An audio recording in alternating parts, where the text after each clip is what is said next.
Staccato here. It's a lovely Monday morning. No, I mean, not Monday. Tuesday, I think. Is it Tuesday? Let me check real quick before we get into this. Yeah, it's a lovely Tuesday morning. 20 some degrees, and I'm having a great time waking up.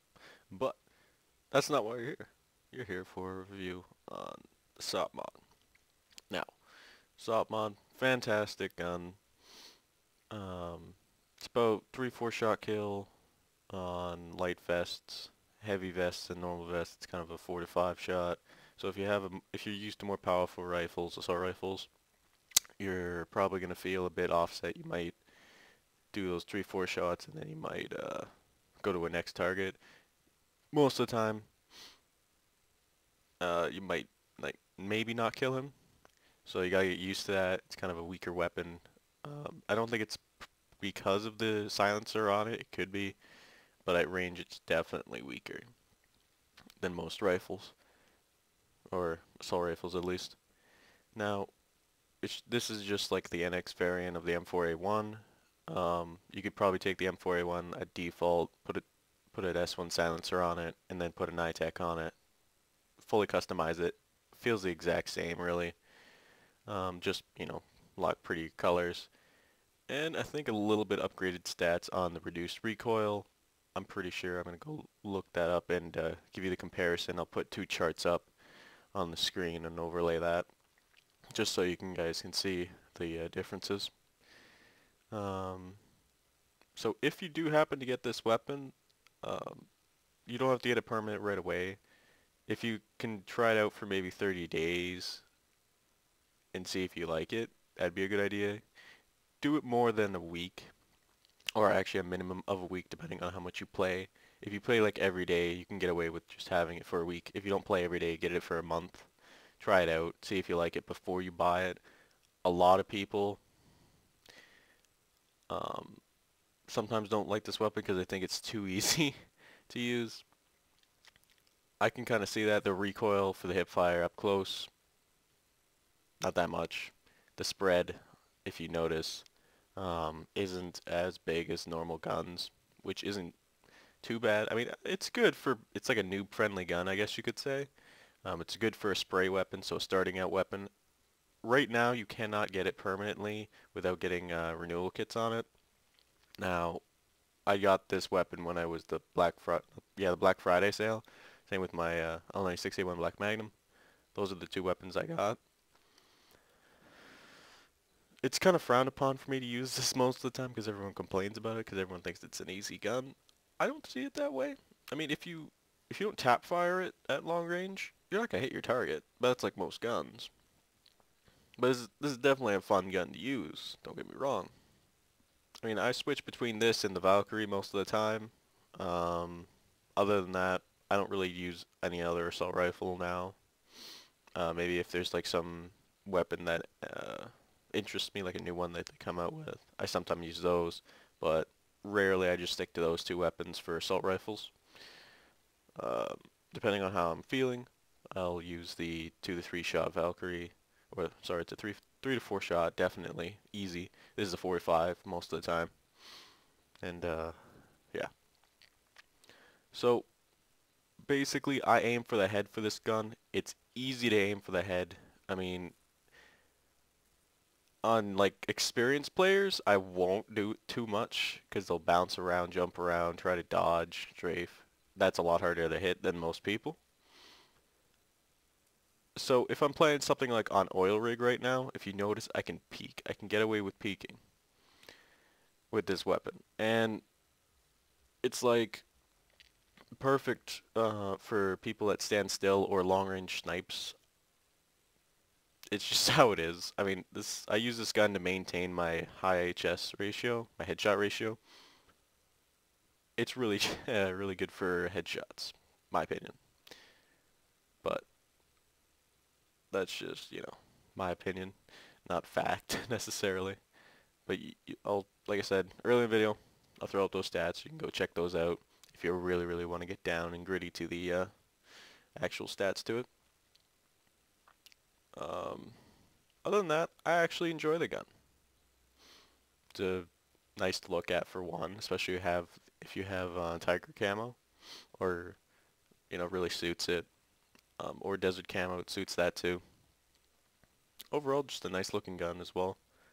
Um, at first I didn't fully customize it. I was worried about getting the rapid fire on it. Get the rapid fire on it. It doesn't make too much of a difference if you can control the recoil, and it actually, since it's a weaker gun, you could benefit from that. It'll be on par then with most guns, because the other gun's gonna have slower rapid fire on it, fire rate. Now if you upgrade that, it'll put it on par because it'll shooting almost as fast or twice as fast. So then you could potentially beat people that are using AKs or G36s. I don't necessarily outbeat them all the time. I mean, the recoil on the other guns are a lot more significant, so they have to aim a little bit better or get a little bit luckier depending on how they play, if they spray or not. But 9 times out of 10, you're probably going to beat a guy with that kind of gun. Depending on your accuracy, at least. I mean, I'm not the best accuracy in the world, don't get me wrong, but this gun improves it, especially if you do this. I took a Counter-Strike way of tuning my accuracy.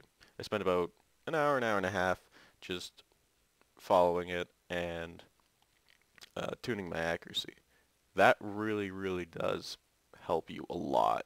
If you just find your average accuracy, I mean, some days you'll feel like you need a faster one, you'll need a slower one, but if you just find your average, your middle one, that's what it is. I play on 2 sensitivity on this game. Reason being, and you're probably like, how do I aim, like how do I go left and right this fast? I have a special mouse that has DPI, which is decibels per inch or something like that. Or dots per inch, sorry. Dots per inch, yes. That's what DPI stands for. Now, I have it cranked up at 5,000 dots per inch.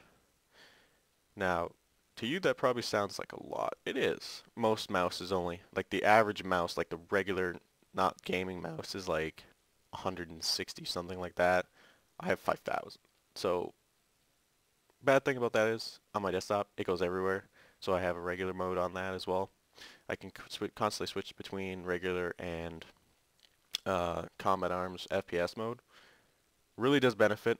I think it was a great choice for me because my accuracy actually improved at least 30% from doing something like that.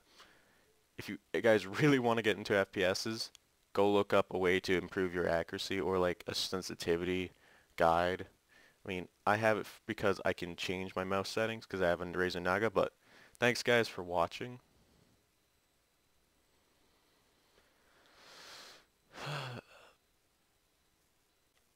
Okay, so I logged on today, or my buddy said, and he has a bunch of GP, Dr. Lethal, and this is what I come to. This is what I find in my inbox. So, holy shit! For one, like that's 9. I counted these all. I literally counted it before I activated all of them. But there is 900 days worth of anti-flash goggles. That is like 3 years worth. Okay.